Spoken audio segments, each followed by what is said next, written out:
같이 합독하시겠습니다. 내가 너희에게 이르노니 너희가 서기관과 바리새인보다 더 자신하면 결코 천국에 들어가지 못하리라.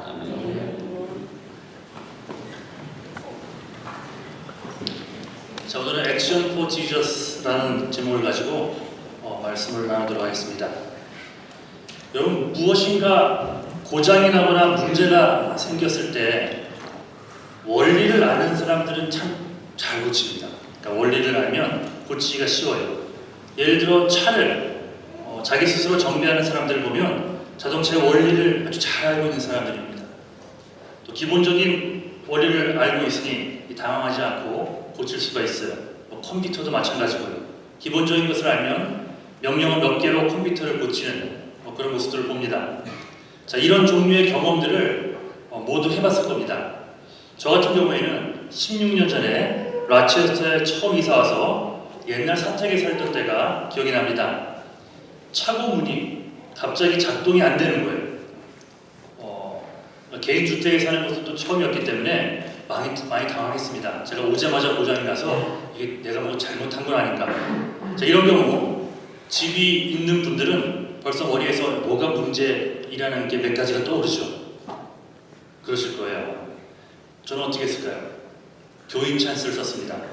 자, 집사님 한 분을 불렀고요. 차고문이 작동이 안 된다는 그 말을 듣고 전화로만 얘기했는데 바로 사택에 오셔서 사다리를 세우더니 그 천장 위에 있는 그 기계 부분을 손 얹더니 그 스위치를 하나 찾더라고요. 스위치가 있는 줄조차 몰랐어요. 그걸 켰다가 끄니까 그 작동이 되더라고요. 예, 참 그런 일이 있었고요. 또 하나는 한국에는 모르겠습니다. 제가 한국을 떠나기 전까지는 그 개인 주택에 디스포저이 없었어요. 음식하는. 그러니까 이곳에 사택이 왔더니 그게 제일 편하더라고요. 사택에 살면서. 어느 날 이건 역시 작동을 멈췄습니다. 그것도 보니까 뭐 100몇 불씩, 뭐 어떤 것도 200몇 불씩 넘 하더라고요. 오자마자 또 이걸 고장 냈으니 또 사택인데 이러지도 저러지도 못했는데 사택에 온 청년 한 명이 그것도 뒤에 기계 뒤편으로 손을 넣더니 이건 역시 스위치를 한번 딱 누르니까 계속 작동이 되더라고요. 저는 그 청년이 안 왔으면 아마 그걸 막 살려고 하던 참이었습니다.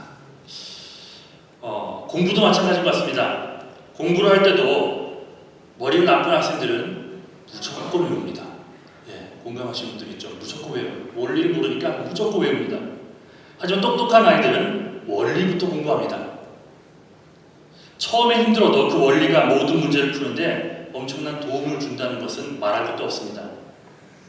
자, 마태복음 5장 우리가 지금 계속 나누고 있는데 그 5장에서 예수께서 하신 첫 번째 설교인 이 산상수훈의 핵심도 바로 그 원리를 가르쳐주는 것입니다.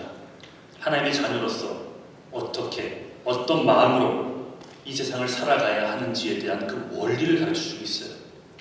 자, 오늘 20절 다시 한번 읽어보겠습니다. 시작. 너희에게 이르노니 너희가 서기관과 바리새인보다 더 자신 못하면 결코 천국에 들어가지 못하리라. 자, 크리스천들이 살아내야 할 기본적인 그 기본 원리가 바로 righteousness, 의라는 것입니다. 의.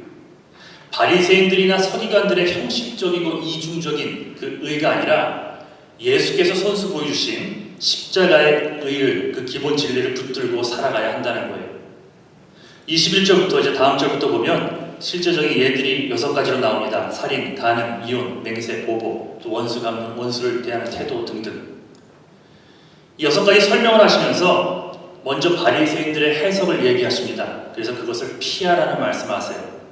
옛 사람들에게 말한 바 이러저러한 것을 너희가 들었으나 나는 너에게 이렇게 말한다 라는 식으로 예수님이 바리새인들, 성경에 권위가 있었다고 한 당시에 그 바리새인들의 해석을 모두 뒤집어 놓습니다.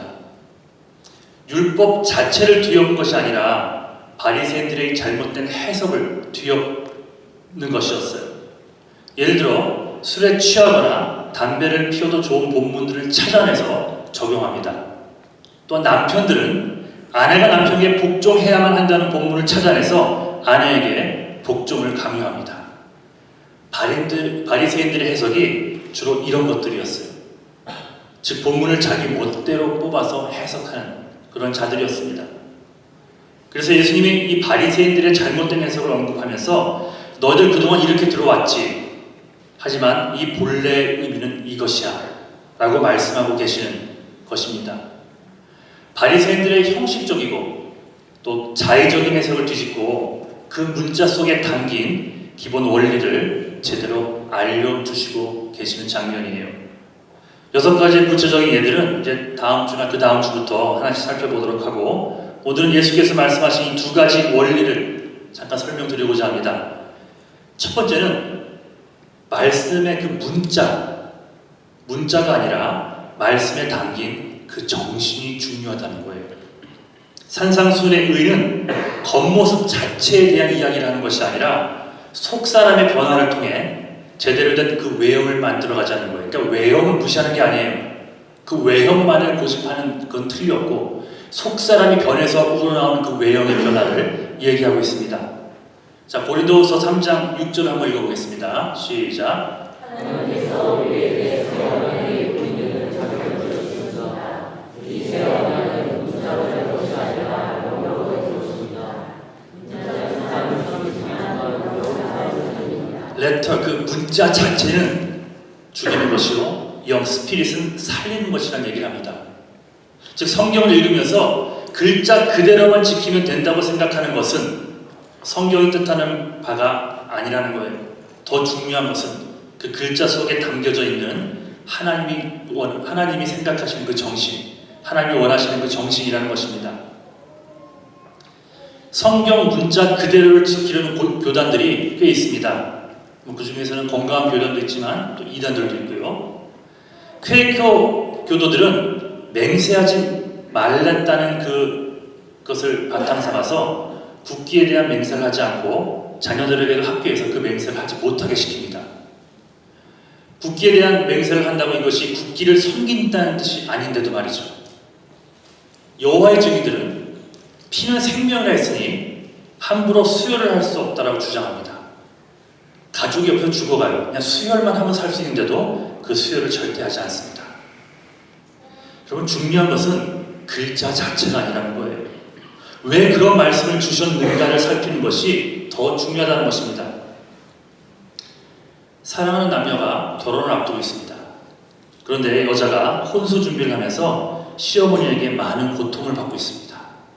그래서 너무 힘든 나머지 오빠에게 화를 내며 헤어지자고 합니다.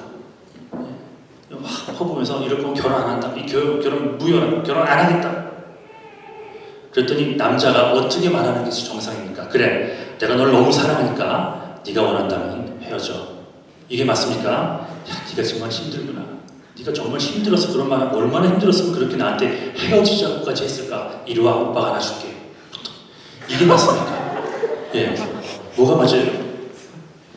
말이나 행동 자체만을 붙드는 자가 아니라 그 말의 동기가 무엇인지를 알아야 한다는 거예요. 누군가 내 옆에서 그렇게 얘기할 때 너무 힘들어서 도와달라는 사인으로 때로는 우리한테 혈기를 낼 수도 있고 나한테 불평을 쏟아낼 수도 있어요. 자식들도 마찬가지고, 그때 그 문자 그대로 살피는 것이 아니라 그것을 말하는 의도가 뭘까? 얘를 힘들게 한 건 없었을까? 내가 혹시 실수한 건 없었을까? 그 행간을 살피는 것이 중요하다는 것입니다. 바리새인들의 문제가 무엇이었습니까? 그들은 밤낮 행위에만 중심을 둔 사람들이었어요. 나는 간음하지 않았어. 나는 살인하지 않았어. 그러니까 이것은 율법주의에 지나지 않습니다. 이것은 하나님이 원하시는 전부가 아니라는 거예요. 산상수훈 첫 설교에서 팔복에서 무슨 말씀하셨습니까? 심령이 가난한 자, 애통하는 자, 화평케 하는 자가 복이 있어. 그런 사람들이 돼야 돼. 라고 말씀해서 이 내면에 대한 말씀을 하십니다. 하나님은 중심을 보신다는 거예요. 그 중심을, 정신을, 동기를 먼저 더 중요하게 보신다는 것입니다. 자, 잠언서 23장 7절입니다. 시작.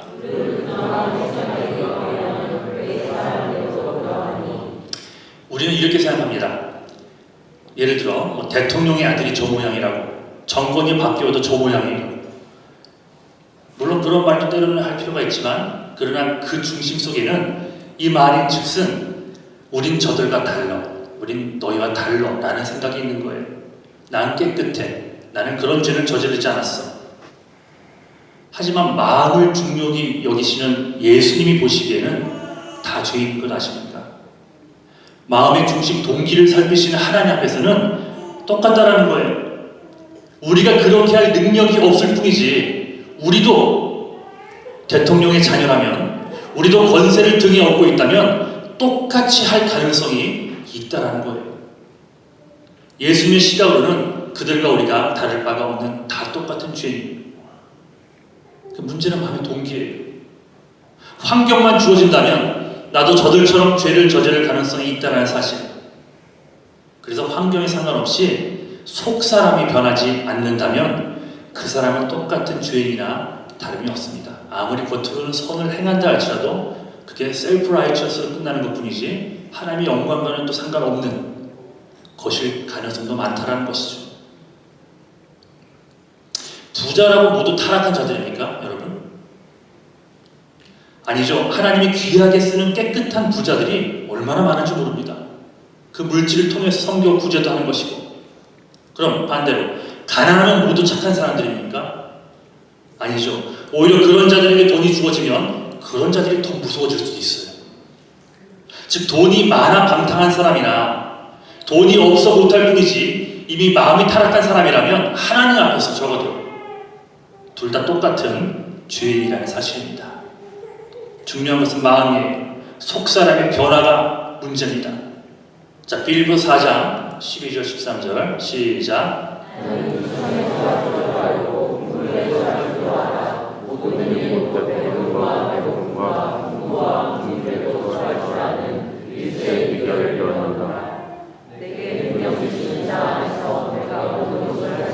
내게 능력 주신 자 안에서 내가 모든 것을 할 수 있느니라는 것은 이 12절에 방금 읽었던 그 12절에 근간을 두고 있는 것입니다. 마음이 변한 이 바울의 고백을 들어보십시오. 마음이 변하면 풍부하건 비천하건 간에 내게 능력 주신 자 안에서 모든 것을 할 수 있다라고 고백합니다. 마음이 문제, 환경이 문제가 아니라 이 마음이 문제라는 겁니다. 그래서 하나님께서도 우리에게 달라고 하는 게 성경에 딱 하나뿐이 없습니다. 물질도 마음이 담겨있기 때문에 물질을 달라고 하는 거예요. 성경에는 너희의 마음을 달라는 말만 하십니다. 그러니까 말씀을 대하는 자의 자세가 이러해야 됩니다. 외적인 문제들을 놓고 기도하기 이전에 지금 이 상황 속에서 내 심령, 내 중심, 내 마음을 변화시켜 달라고 먼저 기도한 후에 그 외적인 것도 기도하십시오. 첫 번째 기도 제목은 이 상황 속에서 나의 마음 상태입니다. 이 사실을 잊지 않고 살아가시는 여러분들 수 있기를 간절히 축원합니다. 두 번째, 하나님이 우리에게 원하시는 의로운 삶의 두 번째 원리는 소극적이 아니라 적극적으로 예수 그리스도를 위한 삶을 살아가야 한다는 겁니다. 우리는 자꾸 죄악을 행치 않는 것으로만 접근을 합니다. 뭐 하지 말라, 뭐 하지 말라. 그러니 교회에 오면 하지 말라는 것이 너무 많아요. 그렇게 생각하는 사람들이 참 많습니다. 그래서 젊은 사람들은 그래서 안 온다는 거예요. 하지 말라는 게 너무 많다는 거예요. 우리가 더욱 귀를 기울여야 하는 말은 주를 위해 몸을 움직여 무엇인가를 하는 것입니다. 그래서 주를 위해 더 헌신하고 살아갈 때 그 전에 행했던 악한 것들은 그냥 끊어지는 거예요. 그래서 악한 것들을 다 끊고 교회 와. 이거는 말도 안 되는 말입니다. 예, 뭐 술, 담배, 심지어는 마약, 도박 이런 것들을 하더라도 교회에 나와야 됩니다. 교회에 나와서 하나님을 사랑하고 하나님을 사랑하는 마음에 헌신을 하다 보니까 그 마음이 너무 커져 내가 전에 했던 하나님 원치 않는 것들을 하나둘씩 끊어지는 게 정답이지 이것저것 다 나쁜 거 끊고 교회에 나와. 이건 말이 안 되는 거예요. 성경을 읽으면서 하나님이 싫어하는 죄악들을 나도 목숨 걸고 하지 않는 삶도 필요합니다. 하지만 거기에만 초점을 맞추다 보면 사람이 자꾸 작아집니다. 작아져요. 간도 콩알만해지고 주를 위해 과감한 모험을 하는 헌신 그 삶은 절대 불가능합니다. 성경을 보세요. 살인하지 말라라고 했더니 바리새인들은 자부심을 갖습니다. 그래 난 살인한 적이 없어. 하지만 성경은 특별히 예수님은 형제를 마음으로 미워했니? 그것도 살인과 똑같아. 칼을 들고 찌르지만 않았을 뿐이지 남에 대해서 이런 미운 마음을 품었다면 너도 살인한 것과 똑같아 라고 말씀하십니다. 더 더 나아가 뭐라고 말씀하신 줄 아세요? 예물을 예를 들어 예배를 드려 나올 때, 그러니까 구약 당시에는 예물을 갖고 나오는 게 그게 제사 예배였기 때문에 예물을 드리러 오다가도 원수된 자가 생각나거든 너희가 먼저 가서 화해하고 오라는 그런 말까지 하십니다. 미워하지 않고 살아가는 정도가 아니라 오히려 화해의 손도 먼저 내밀고 사랑의 손길도 그게 원수라 할지라도 먼저 내밀라 하십니다. 여러분 맞아요. 구원은 믿음으로만 받는 것은 맞습니다. 하지만 하나님은 우리가 거기서 머물기를 절대 원치 않으십니다. 이제 하나님의 자녀가 되었으니 적극적으로 말씀에 따라 주를 위해 뭔가를 하며 살기를 원하십니다. 이게 뭐 희생이고 섬김이고 봉사겠죠. 죄를 안 지었으니 다 되었다가 아니라 주를 위해 뭔가를 함으로써 변화되는 하나님의 자녀가 되라는 말씀입니다. 그래서 매일 성경을 읽는 이유, 매일 큐티를 해야만 한다는 계속 말씀드리는 이유가 바로 여기에 있습니다. 매일 말씀, 우리 큐티 묵상 끝에 뭘 합니까? 적용을 합니다. 그래서 어떤 때는 오늘은 너무 인터넷에 어떻게 되어 있으면 오늘은 하루 인터넷 안 사용하기라는 것도 가능하겠지만 뭐 every other day 누군가를 위해서 뭔가를 하기는 더 중요한 것입니다. 적용까지 나아가야 돼요. 말씀을 읽었다면 삶의 변화까지 이어지는 것이 하나님이 원하시는 우리의 모습입니다. 아침에 일어나서도 내가 안 해야만 것들을 생각하기보다는 한번 생각했어요. 내가 어떻게 해야 하나님이 기뻐하실까? 라는 것 이런 생각을 하고 살아본 적 있습니까? 한번 생각해 보세요. 한 일주일, 한 달만 지난 삶을 생각해 보십시오. 뭔가 죄를 안 짓는 건 당연한 거지만 여러분 삶 아침에 일어날 때마다 오늘을 어떻게 하면 하나님을 기쁘시게 해드릴까? 라고 생각하며 산 자들이 있습니까? 항상 자기 일들, 자기 자녀들, 자기 미래, 자기 연습, 자기 성 이것만 바랬지 하나님이 기뻐하시는 일이 뭐가 있을까? 라고 아침에 딱 눈을 뜨자마자 생각한 적 있으십니까? 아니면 아침에 일어나자마자 댓글은 안 달렸나? 카톡은 옮겨온다. 그것부터 확인하십니까?